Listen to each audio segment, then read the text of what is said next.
Hey guys, how's it going? We are obviously in the kitchen today. You guys asked for a little bit of baking and specifically bread. So we're going to do a quick bread recipe today. Very simple, very straightforward. I have not tried this bread recipe yet. So I decided today would be a good day to try it. It's a rainy day, we're inside, it's so nice, and bread is so cozy, and so I thought this would be so perfect for that. So I'm gonna take you guys along. We're gonna try a bread recipe together. It's supposed to only take like 2 hours versus taking like days. So we're only supposed to let some of this like proof for just a little tiny bit of time, which is really nice. So we are gonna jump into making bread, but first I wanted to show you guys something really cool. So over by our sink, I have all of my little cuttings, and this is mahogany splendor hibiscus. It's a great plant in the garden, and it flowered inside. Is that not so cool? So they're kind of unassuming flowers. They're nothing super special. They're very small, very dainty, and they almost disappear in the like foliar growth. So you don't really see them in the like landscape at all, and they rarely actually bloom in the landscape unless you have a long enough season. They usually take about this long. So mine were planted in my landscape months ago, and I took cuttings from them about a month ago. These were planted, I think, like April, maybe a little bit before April in the landscape, and I am just now getting blooms in December. So unless you live in a tropical climate, you usually won't get to see these flowers. So this is really exciting to get to see this. They're pretty, they're just underwhelming. So it's a hibiscus flower, it looks like a hibiscus flower, but most people grow it for foliar growth. And I took some and brought them inside because I'm trying to get them to grow roots so I can have some for next year. And it's funny that it's all just starting to bud up because I'm starting to see some more buds coming along. So the flowers only last about a day, so I had to show you guys today that it's doing this. It's just really unique. Okay, now we are going to be making our bread. This is supposed to be a pretty straightforward recipe. So I have found this on YouTube. It has almost 2 million views on it, which is so crazy. So very straightforward. It's supposed to just be a couple hours to get us some delicious bread, and I'm very excited about it. So we're gonna jump into this. You only need a few things. You need bread flour, specifically bread flour. Usually I go for the King Arthur, but this is what we had, was the everyday essential, totally fine. You need salt, and you need some quick rise yeast. So you really only need 3 ingredients, and then you also need water, of course. I'm also going to add a little bit of olive oil to mine just because I like to add olive oil to my breads when I make them. And then you have the option to add sugar. We're not going to be adding sugar to ours. And mixing bowl, measuring cup, and then it is highly recommended that you have a food scale. If you don't have a food scale, that is okay, but this is going to give you the best way to get your bread perfect every time. When it comes to baking, you want to be precise. When it comes to cooking, you cook with your heart. So we have a scale to make sure that ours is going to be absolutely perfect. This is supposed to be a pretty straightforward recipe. So we're gonna go with 1 cup of pretty warm water. So this is 1 cup. I'm gonna follow that, but I'm also going to do it out on my scale so we can see how much that is. So usually I go by grams, so I will tell you guys how much about 1 cup of warm water is. So we're gonna go with 215 grams of warm water. And then we're gonna go with, it says 2 grams of yeast. I think that's a lot of yeast, or half a teaspoon. So we're gonna go with half a teaspoon and see what that weighs out to.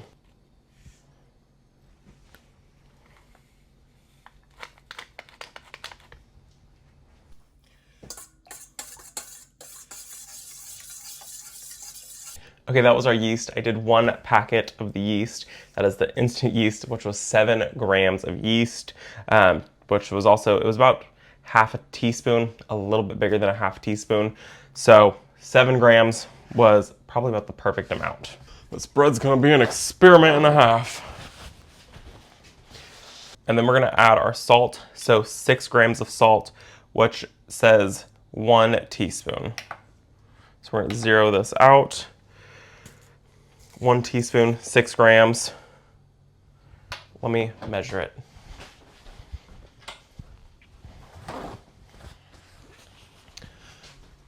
I am gonna go the route of 6 grams, but I wanna see what 1 teaspoon actually weighs of salt.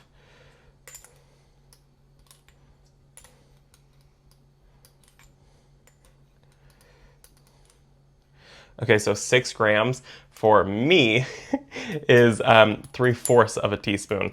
I'm gonna add just a little bit more because salt doesn't hurt. So 6 grams of salt is 3/4 of a teaspoon. Like I said, this is why it's important, because the recipe that I'm following, they probably weighed it out, and then they probably did the calculations. And so a weigh versus a calculation can be totally different. Go ahead and mix those up so you're fully dissolved. Now we're gonna add our flour. So we're gonna do 320 grams or 2.5 cups of flour. So what I like to do personally is I usually weigh it in a different bowl. We're not doing that today. We're gonna weigh it all in one bowl because I don't have the time to mix up that many more dishes.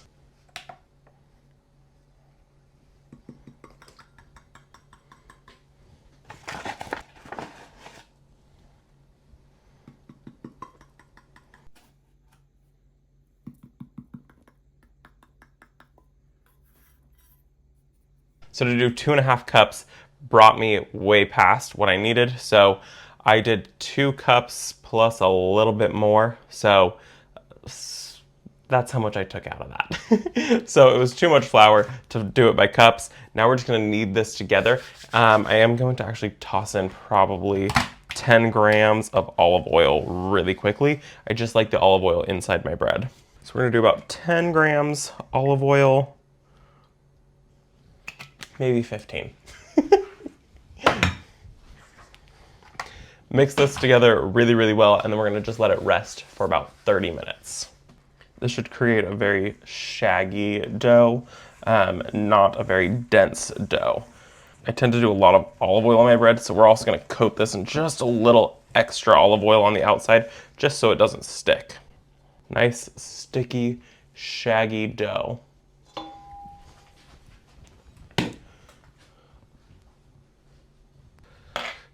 Coat our hands in a little olive oil, drop some olive oil on that.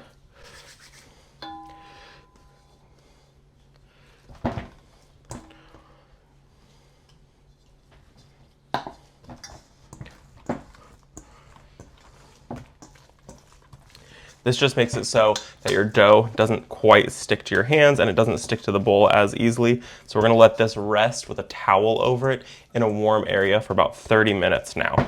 Okay, it's been about 30 minutes now, and we're gonna do what is called stretch and fold. So we're going to take this off, and then we're just going to take it, and on each side, we're going to stretch it and fold it over, rotate the bowl, stretch it, fold it over, and repeat that till we do all 4 sides of our bread, and then we're gonna put the towel back on and let it rise for another 30 minutes. Very easy. I am going to put a little olive oil on my hands. That way I don't get dough all over my hands.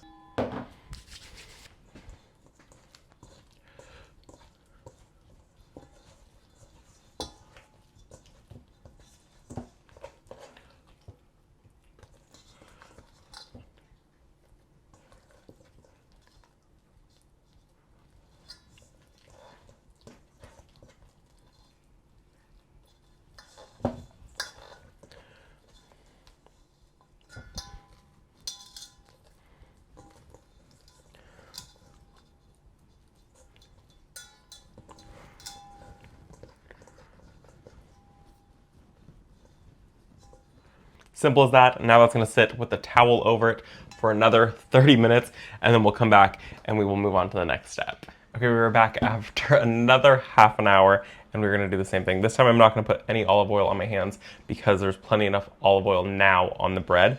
So we're just gonna do another stretch and fold, and then this time it's gonna sit for 2 hours or until it has doubled in size. So it's pretty straightforward, very easy. Just pick your sides back up. We're gonna pick the entire thing up. Take it, stretch it, fold it over, stretch it, fold it over, stretch it, fold it over, and last side, stretch it and fold it over. Pick the whole thing up, and then I'm going to just smooth that out a little bit and see how there's enough olive oil on here. It doesn't stick to my hand, which is exactly what you want. And then we're gonna set it back down into the bowl. Cover it 2 hours in a warm area. I have it staying in our kitchen, and I do have the stove on, so it's just gonna stay with a towel in the kitchen with the stove on, so that way it stays nice and warm. It's just gonna rest right back here for about 2 hours. I will see you guys in just a second. And we are back 2 hours later. This is the hardest part about bread, is it takes forever to make. So we now are done with the proofing. The 2-hour proof, our longest proof.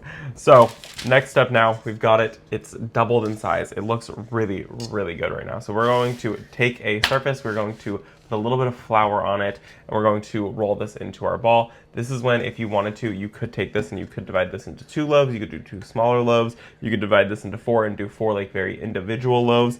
We are just going to do 1 very large loaf because we will eat this entire thing, no problem. So I'm gonna go ahead and just lightly dust a surface with some flour.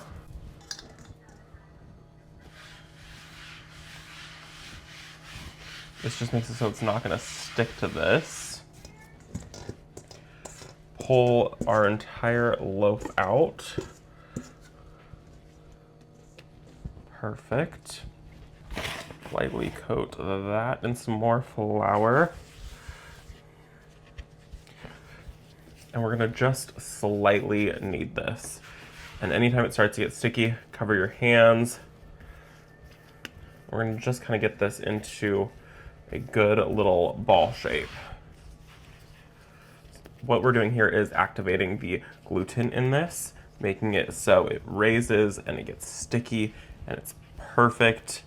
And so we have a nice ball-shaped bread here.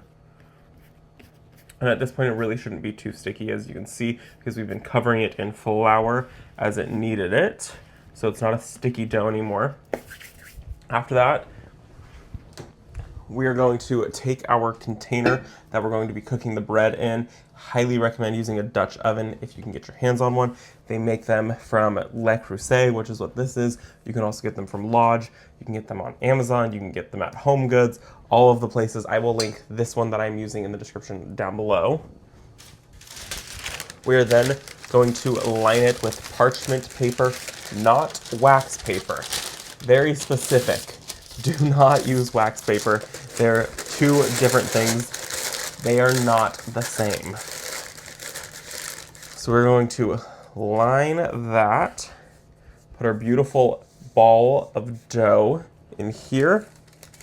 This is going to rise for 30 minutes with the lid on, and then we'll pop it in the oven at 450 degrees for about 20 minutes. I thought that I would take you along with me to make dinner really quickly. It is one of the easiest things to make. We're going to make a chili, and I love making chili in the wintertime, so we're just going to use a cast iron pan, a cast iron pot. This is another Le Creuset. I have 2 of them. I use them all the time, and it's very, very simple. First, we're going to start off by browning some meat. This is a very straightforward, very fast chili recipe. So we usually buy our beef in bulk, and you can actually use chicken or beef, whatever you choose. We're gonna go in with about a pound of ground beef. And then if you wanted to do chicken, I usually go in with about 2 chicken breasts, and we cook all of it all together. So we're gonna brown our ground beef. The only reason that I pre-cook the ground beef compared to the chicken is because I don't, I want to be able to strain the ground beef really quickly. Once the meat is mostly cooked and then strained, I go in and I will add my taco seasoning. So I go in with about half the packet, and I'll save the other half for later. Finish cooking the meat with the taco seasoning in it. So now that our ground beef is cooking, we're gonna go in with 1 can of pinto beans, 1 can of black beans, 1 can of minced tomatoes. Normally, I only could find diced tomatoes. So this is minced tomatoes, chili ready with onion. And then I'm going in with corn. I'm going in with a can of chicken broth. And then I'm also going in with green chilies, minced. And then the world's largest thing of kidney beans. Normally I would go with a size like this, but all they had at the store was this. So we're improvising. I will not be using this many kidney beans. This is a lot of kidney beans, but I will be using probably a little more than 1 can worth of kidney beans. So this is it. It's super straightforward. Now that my ground beef is cooked, we're gonna throw all of this in a container and call it good. If you wanted to be extra special, you could throw in some minced garlic, you could throw in some minced onion. I actually have both of those frozen, so I might do that today. We're gonna do it. I have some minced onion from my garden, so we're gonna throw in some of that in here, and then I also have some minced garlic that we're gonna throw in. What I like about chili is you can throw in whatever you want. We're gonna throw in this much garlic. We love garlic here, so it's a ton of garlic. Each one of these is probably about a tablespoon. Each one of these is about a tablespoon. So we're gonna throw in 2-ish tablespoons of garlic. I'll probably throw in maybe half of a whole medium-sized onion into this chili, and it's gonna be really, really good. So we have our container. It is hot. The beef is cooking in there. This is beautiful. 2 things of garlic in there. Let's see how much onion we can actually get out of this. A decent amount of onion in that. Perfect. Put these back in the freezer for later use. And now it is time for me to do my cans. The only one that I'm not going to be rinsing is the chilies. So I'll pop these in here very quickly. What I like is this is a 1-pot dinner, and this makes enough to feed the 2 of us, usually somewhere between 4 nights, maybe 5. 1 can of chilies. And let me go ahead and strain the rest of these. Oh, chicken broth can go straight in. That'd be weird if I strained the chicken broth. You can also go in with beef broth.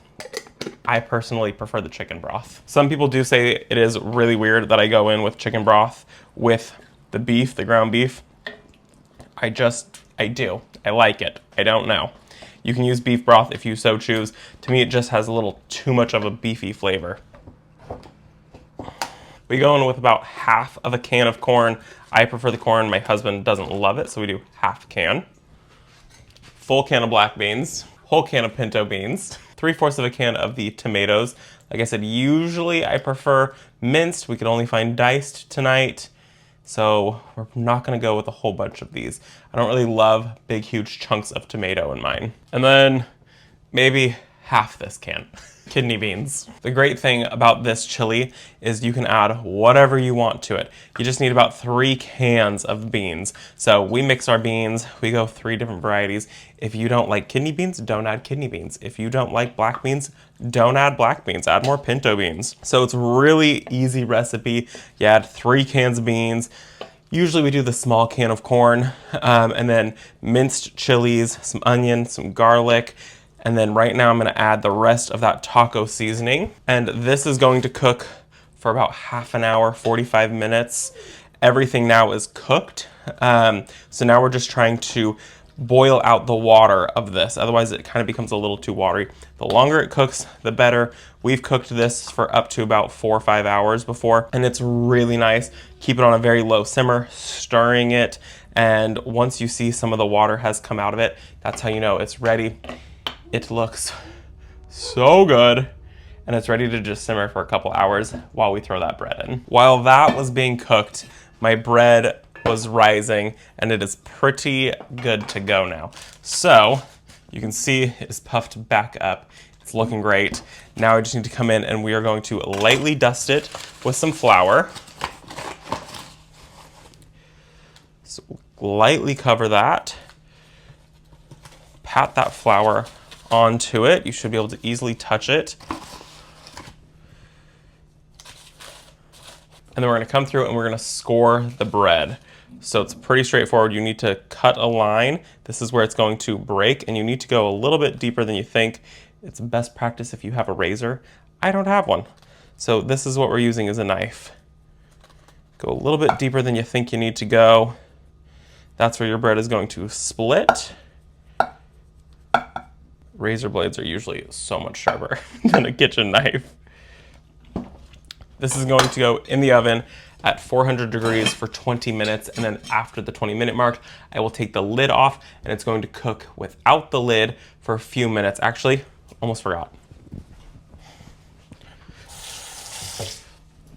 We need to add just a tiny bit of moisture in here so we can help with humidity. Usually I just get my hand wet, put it around the sides, and that's going to help it stay nice and humid in there. Just a little bit, just a little splash of water.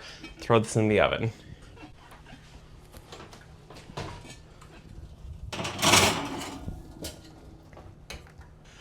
Let our chili cook, and everything should be ready in about 20-25 minutes. Okay, it's about done. Let me pull the bread out and put the chili over here, and I'll show you guys how it all turned out. This was very easy. The chili was the easiest part. The bread is just a ton of waiting. Let me show you guys. Here is the chili. Looks so good.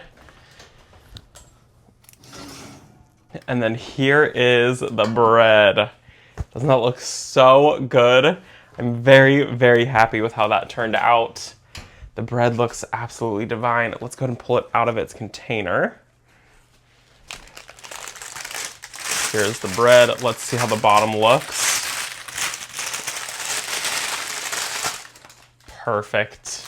That looks so good. Okay, so the rule of thumb is you need to wait to let your bread cool down before you cut into it.